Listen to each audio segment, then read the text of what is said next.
एक मनुष्य को प्रैक्टिकली कैसे प्रार्थना करनी चाहिए, मैं आपको बताता हूं। अगर आप मेरे से बेस्ट तरीका पूछें प्रार्थना करने का, वो क्या है? देखो, शाम की मीटिंग कितनी आशीषित है कि मैं आपको कितनी गहरी बातें बता रहा हूं। बेस्ट तरीका है, अगर आपको परमेश्वर से जवाब लेना है प्रार्थना करने का, 1+1+1। 1 घंटा प्रार्थना सुबह, 1 घंटा प्रार्थना शाम दोपहर, 1 घंटा प्रार्थना रात को। 1 घंटा सुबह, 1 घंटा दोपहर को या शाम को आप लगा लो, 2 से 3 बजे, 4 बजे, 5 बजे, और 1 घंटा रात को।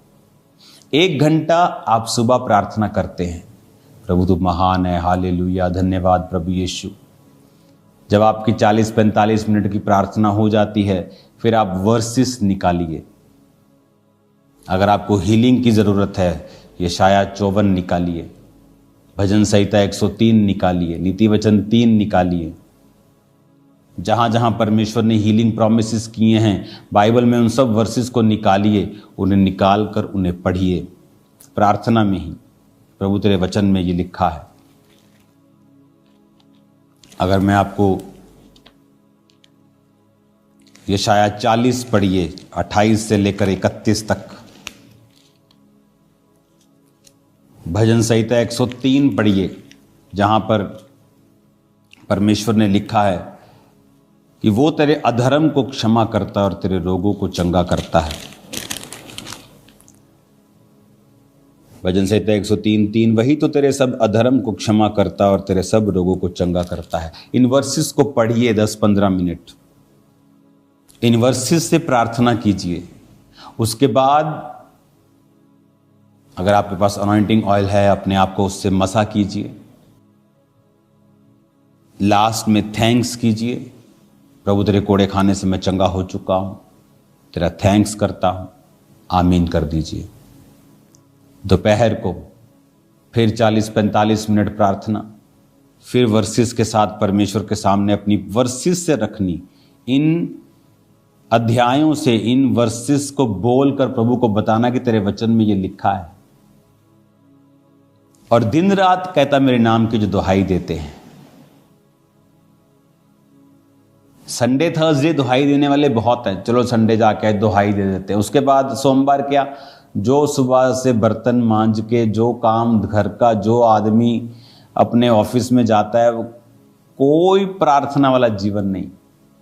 शाम को आधा घंटा एक बैठ गए, प्रेयर माउंटेन वाली चलो प्रेयर कर ली, ठीक है, लेकिन जिस प्रार्थना की मैं बात कर रहा हूं वो आपका न्याय चुकाएगी, आपको परमेश्वर से जवाब लेके देगी। 1+1+1, 1 घंटा सुबह, 1 घंटा दोपहर या शाम। सेम धन्यवाद प्रभु यीशु, 45 मिनट आप प्रभु से अपने दिल की बात। आप अपने जब पिताजी के पास जाते हैं, अपनी माता जी के पास जाते हैं, आप सोच के नहीं जाते कि मैं जब अपने बाप के पास जाऊंगा बोलूंगा, हे हमारे परम पूज्य पिताजी, मुझे कृपया 50 का नोट दीजिए। आप कभी ऐसा नहीं कहते। कुड़ियां देखे, डैडी 50। आप मेरी बात समझ रहे हैं क्या? परमेश्वर भी आपका पिता है, आपके पिता से भी ज्यादा है। आप जब प्रार्थना में बैठते हैं, उससे बात करें, अपने दिल की बात करें। हो सकता है उसमें कुछ इमोशनल चीजें हों, इसलिए मैंने कहा लास्ट 15 मिनट फिर वचन से प्रार्थना कीजिए, ताकि जो वचन से प्रार्थना होती है उसे परमेश्वर दरकिनार नहीं कर सकते, क्योंकि वो अपने वचन का इनकार नहीं कर सकता। जब आप 15 मिनट वचन पढ़ के प्रार्थना करेंगे, पिता तेरे वचन में लिखा है कि तूने कहा तू थके हुओं को बल और शक्तिहीन को बहुत सामर्थ्य देता है, मुझे सामर्थ्य, मुझे बल दे। तेरे वचन में लिखा है जो यहोवा की बाट जोहते हैं वो नया बल प्राप्त करते जाएंगे। देख, तेरे वचन में लिखा है कि धर्मी का वंश बचाया जाएगा। क्यों? मेरे बेबी नहीं हैं जिनके पास बेबी नहीं होते। तेरे वचन में लिखा है कि तूने कहा है कि जो कोई यहोवा का भय मानेगा, उसके मार्गों पर चलेगा, तो परमेश्वर उसको उसी रास्तों पे चलाएगा जिससे वो प्रसन्न होता है। उसका वंश पृथ्वी का अधिकारी होगा। प्रभु मेरा वंश मुझे चाहिए पृथ्वी का अधिकारी होने के लिए, तेरे वचन में लिखा है। इस तरह से आप अपने केसेस के हिसाब से बाइबल वर्सेस से प्रार्थना करेंगे लास्ट 15 मिनट। उसके बाद आप अनॉइंटिंग ऑयल को अप्लाई करेंगे अपने पेट पर। अगर आपको बेबी चाहिए अपने सिर पर, आपको अनॉइंटिंग चाहिए, सुरक्षा चाहिए, आप प्रार्थना करेंगे। आप अपने फैमिली को यीशु के लहू में छुपाएंगे, फिर थैंक्स करेंगे। रात को फिर सेम 45 मिनट आप प्रभु से बात करेंगे। आप प्रभु को बताएंगे आप आत्मा में बढ़ना चाहते हैं। परमेश्वर, मैं तुझ में आगे जाना चाहता हूँ, मैं अपने दुश्मनों को माफ़ करता हूँ। खुदा बाप तेरी तारीफ करता हूँ। पवित्र आत्मा तू मेरे संग रहे। आप गैर भाषा में प्रार्थना करेंगे, अपनी सब प्रेयर रिक्वेस्ट को प्रभु के सामने रख देंगे, अपने डाउट्स प्रभु के सामने रख देंगे। फिर 45 मिनट हो जाएंगे, फिर आप बाइबल निकाल लेंगे और 15 मिनट आप अपनी वर्सेस के साथ परमेश्वर के सामने अपने केस को रखेंगे। करके आप देख लीजिए, 6 महीने में अगर आपकी लाइफ चेंज नहीं होती तो मुझे एक लेटर लिखिए कि मेरी लाइफ चेंज नहीं हुई। मैं आपको बता रहा हूं, मुझे कोई लेटर आने वाला नहीं है। अगर आप पवित्रताई में तौबा किए हुए विश्वासी हैं और इस प्रेयर पैटर्न को जो मैंने आपको बताया है आप फॉलो करते हैं, 1+1+1, I challenge you in Jesus name, आपकी लाइफ पूरी तरह से बदल जाएगी। हालेलुया। पूरी तरह से परमेश्वर का आत्मा आपको चेंज कर देगा। आपको ये बात बड़े ध्यान से समझनी है कि वो वचन में क्या कहता है।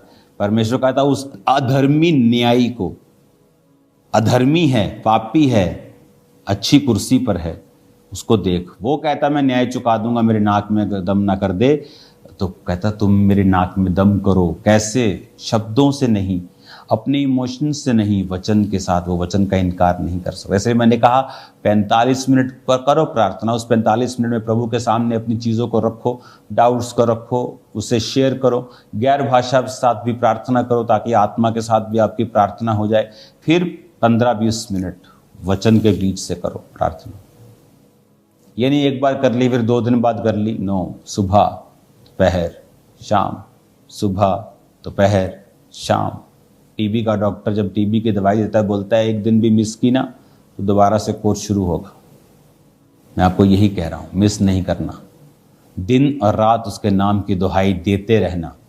देखो फिर क्या होता है जब आप वचन के बीच से अपनी प्रेयर रखेंगे कि प्रभु तेरे वचन में लिखा है। अगर कोई बीमार है, मान लो वो नीति वचन 3 पढ़ रहा है, तो वचन में लिखा है। ये सब प्रेयर्स, कौन सी प्रेयर कहाँ लिखी है इसकी बुक में लिख रहा हूं, तो दैट विल हेल्प यू। उसकी बुक में लिख रहा हूं, वो बुक आपको 1 महीने के करीब मिल जाएगी। तो उस बुक में सभी प्रार्थनाएं कहाँ लिखी हैं वो मैंने मेंशन किया है, और प्रेयर भी मेंशन की है कैसे करनी है। हालेलुया। तो इस प्रार्थना से क्या होता है, जैसे मैं नीति वचन 3 उसकी अगर 7 को पढ़ता हूं, अपनी दृष्टि में बुद्धिमान ना होना, यहोवा का भय मानना और बुराई से अलग रहना, ऐसा करने से तेरा शरीर भला चंगा और तेरी हड्डियां पुष्ट रहेंगी। प्रभु तेरे वचन में लिखा है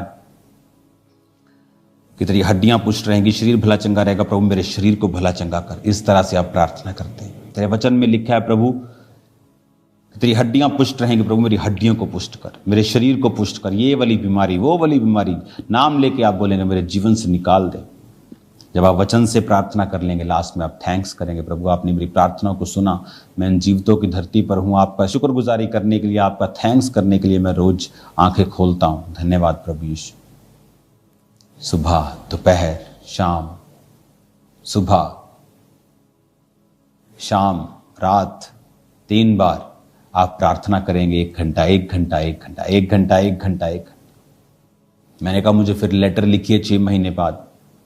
अगर आपकी पोजीशन सेम है तो, अगर आपकी लाइफ चेंज नहीं हुई है तो इट्स इम्पॉसिबल। ये नहीं कि आप व्यभिचार में हो और आप 3 घंटे प्रार्थना करें और बोले कि प्रभु आपके साथ बात करेगा इस व्यभिचार को छोड़। आपके जीवन में बड़ा गुनाह कोई नहीं होना चाहिए। ये नहीं कि प्रार्थना जैसे छेद वाली थैली में सिक्के डाले और ऊपर से डाले और नीचे से निकली गए, वो मत करना। आपके जीवन में वो नहीं कि छोटी मोटी गलती हो गई थी आप सोचे कि प्रेयर का उत्तर नहीं आएगा, ऐसा नहीं है। लेकिन कोई बड़ा जानबूझकर किया हुआ गुनाह, चोरी, कोई व्यभिचार, किसी को गिराना, ऐसा आपकी लाइफ में नहीं होना चाहिए।